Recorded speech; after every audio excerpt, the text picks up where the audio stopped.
Hello everybody, my name is Everfrost and welcome to Warframe. Now yes, I've already started this mission because I forgot to hit the record button. I hit the wrong record button actually. And I started the mission a little bit and killed a couple of the enemies, but I'm going to get right into it anyway because it's no use abandoning the mission or finishing it and then making another video on the same mission. It'd just be pointless. So I decided just to run back to the start and try again. Anyway, this is a free-to-play game that I'll leave a link to down below in case you want to sign up for it. If you know what it is, you're going to hate me because I'm terrible at it, and you're going to yell at me and say that I'm bad, and I understand because I am pretty bad. I haven't really played this game before. I've only ever gone up to Earth. So this could be interesting, or it could be terrible. Nobody knows. And I think I went the wrong way. Yep, see, you're going to yell at me. I just knew it already. I kind of sit in this valley between the two mountains. There's like the good players mountain, which is entertaining to watch because they give tips. And then there's the really bad players mountain. That's funny to watch. What is he doing? There's this really bad players mountain that's really funny to watch because they're bad. I'm kind of right in the middle where I'm not terrible to a point of being funny, but I'm not good to a point of being a source of information. But I'm going to try my best to learn and see if I can improve and make some good content for people to enjoy. And whatever happens from there happens, because really there's nothing more we can do about my badness. It's just going to have to be something we all get used to. Now, I did want to make a YouTube channel because I'd wanted to do it for some time, and I started realizing that YouTube's becoming more and more saturated with content, and it's getting harder and harder to stand out. And I already regret not doing it earlier because it would have been easier. Every day that you wait, it's getting harder to start a gaming channel. It's getting harder to start a channel in general. It's just more people have them, so it's just becoming more of a challenge to get up and going. But I decided that if I didn't make it now, I'd regret it later even more. Like, I already regret waiting, so I thought if I waited any longer, I'm going to regret it more. And I didn't want to do that. Regret is not a good feeling because you can't fix it. Anyway, I decided I'd best start, and what better day to do it than today? No time like the present. But like I said, I am pretty bad, and I do some pretty obscure games, so I'm not expecting to grow super big, super quick. I'm not even really expecting to grow that fast at all. If it happens, awesome. I'll be over the moon for that, but we'll just have to see how it goes. Because really, no one can predict how this is going to end. No one can even really predict how it's going to go. Unless you're some, like, omniscient person. In which case, please tell me if I succeed or not. I'd love to know. Anyway, this is an extermination mission. If you don't play the game, you don't know what this is. Basically, I get a certain amount of enemies that I need to kill. No time limit, I just can't die. When I kill them all, the place becomes safe and I can leave. Warframe has an extraction system where you still need to get out of the mission once you're finished, but it's not quite the case with extermination because there's no dangers once you've exterminated all the enemies. Normally there'd be enemies trying to stop you from leaving too, which can be quite frustrating and it can take quite a bit of time if you aren't quick. Now, my general rule of thumb when I'm playing the game, I don't know if this is good or not. Like I said, I've gotten up to Earth, and it's worked so far for me. Progression missions, like first time doing them, I'm going to run through them quickly. I'm not going to kill every single enemy. I'm going to run around, kill the important stuff, and jump through doors and windows, try to get to the end of the mission. And if I go back and do some special things, like bosses, or defense missions, or survival missions, which I will explain as we go into them. Right now I just explained extermination. I'll explain the other types as they show up, just so I don't forget anything. And it'll be kind of important just to have a reference to actually explain from. But if I do things like bosses or defense missions or endless survival missions, then I'll go back and do those and actually put some real effort into them and getting far, not just doing the bare minimum. But the first time I do survival and all that junk, and the first time I do defense, I'm only going to do the minimum unless I'm way over the level that I need to be for it. So if I'm like 10 levels above a survival mission, maybe I'll stay till 10 minutes instead of 5, because I think 5 is the minimum. At least it is for all the ones I've done. Anyway, we're approaching the end of this mission, and right when I do end it, I'm going to start another one. I'm going to start the second mission, because there's over 200 missions in this game. If I did one per video, it would take forever. So, we're going to start the next one. Now, as you can see, each of my items gain experience, and I earn 2 achievements. Clap, clap for me. But each of my items gain experience as I use them. I didn't use my Lato or my Scana, so they didn't get any experience. But I plan on upgrading that melee weapon very soon, after I beat the first boss, so I don't care about it. Another thing is, I get this experience up here, which apparently I didn't get any. Oh yeah, I did, it just didn't show up. Alright. Anyway, this is the mission system. So I went here, Mercury, cleared Venus out, and then I went to Earth, and I got up to Everest. I did kill the boss. And that's all I did. So I'm not that great at the game, and that was even quite some time ago, so iffy. Anyway, here's the next mission. We'll get started. It's a sabotage mission. Now, I'm going to explain it once I get in, because there's two types of sabotage missions. You can get the sabotage mission where you have to blow up a generator, or you can get the sabotage mission where you got to blow up the mining machines. And I'll explain whichever one it is when I get in. I believe it's the mining machine one. This looks like a mining place.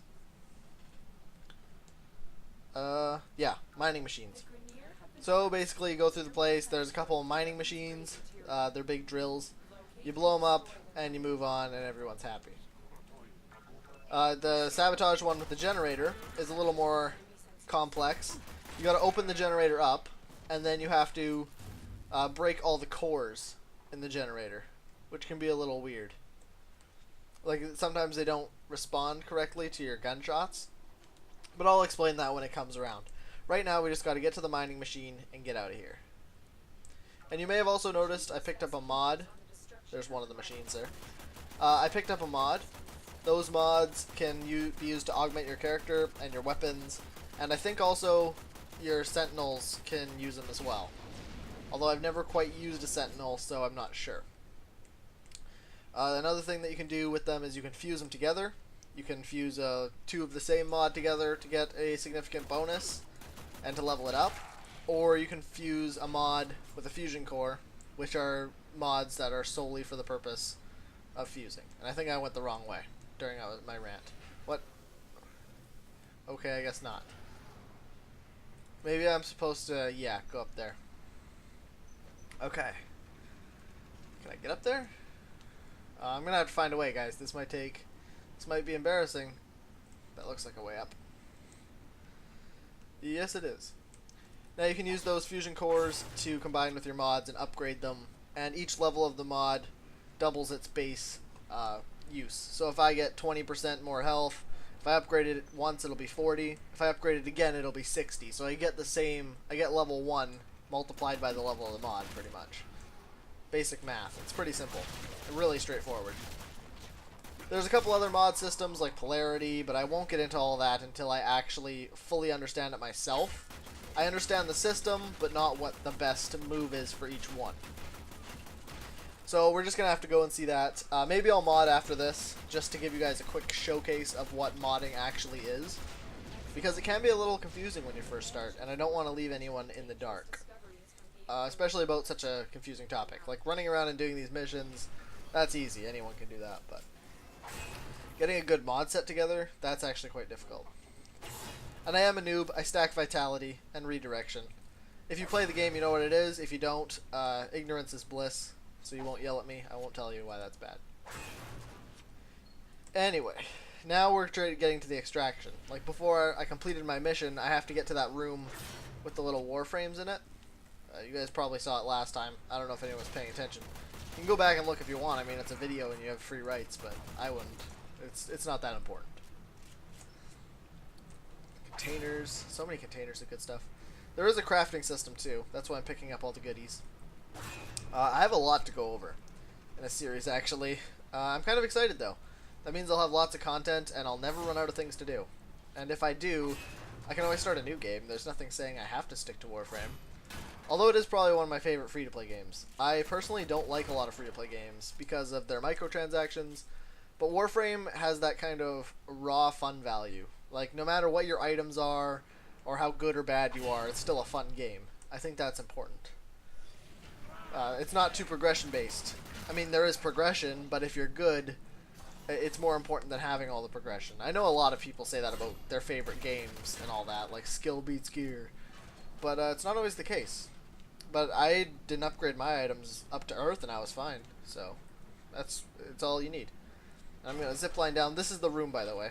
Or similar. Mission complete. That's what I said. I got less experience for that mission. Significantly less, actually. I don't know if it's because I killed less or because I wasn't required to kill. Or maybe I didn't trigger any alarms. That might have been it. I don't know. If you don't know what I'm talking about, don't worry about it. It's relatively basic stuff. That's not important to know. That's the boss, by the way, Captain Vor. He's on Tolistage. And Apollodorus is probably my favorite survival mission because it's so easy. Anyway, let's get on here. First off, we have the Foundry. I like the Lotus explanation, so I let her do it. To build an item requires a blueprint and its components. While there are blueprints in the market, most are hidden throughout the solar system. So that's the basic of it. You can get blueprints. I'm sorry if you can't hear it. Actually, I just realized it's probably pretty quiet. But the basis of it, you find blueprints, you find components, you combine them together, and you get items. It's raw form crafting. Foundry is key to owning the most powerful things that exist. And there's also a couple things like half components, where you get like a Rhino component, which is a Warframe, and then you have to build 3 pieces of it, like chassis, systems, and a helmet. And then you have to find those blueprints to make those parts, and it just gets complicated, but it's relatively simple once you get the basis of it. And right now I've got ferrite, a nav coordinate, which make keys. I'll explain those in another video. Don't want to get ahead of myself. Polymer bundle. Pretty common material. Now where I meant to go was the market, but I accidentally clicked the Foundry. This is the stuff you can buy. Warframes. You can buy the blueprints here for 35,000 credits, or 25 for some of them. I'll probably build Rhino when I can. Although, another favorite of mine is Frost. And my name is Everfrost, so I think it'd go well. Anyway, and now to the mods. I click on mods. These are what I have. These 4 are my skills. You've seen me use slash dash. I haven't equipped my other ones yet. And I'll put them on now. So I got slash dash on. And let's find redirection. Okay, as you can see, redirection costs 4. I'm pointing at my screen like you can see my hands. And I only have 2 spots. So you might think, oh, that's a problem. Well, I can put my redirection in this, which its little corner icon matches the corner icon of the slot, and it only costs half as much. That's polarity. I think I mentioned it before. So we're going to put that on. And I think we have some others. No, we don't. So I'm going to wrap this video up now. And I'm not going to show it, but I am going to buy an Orokin cell for my Warframe, or a reactor, or whatever it's called.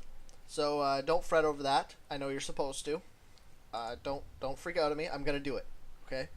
So thanks for watching. I hope you enjoyed this video. And if you did, I'd really appreciate a like, a comment, and a subscription. And if you didn't, please let me know how I can improve so you'll like the next one. Alright, thanks for watching. I'll see you next time.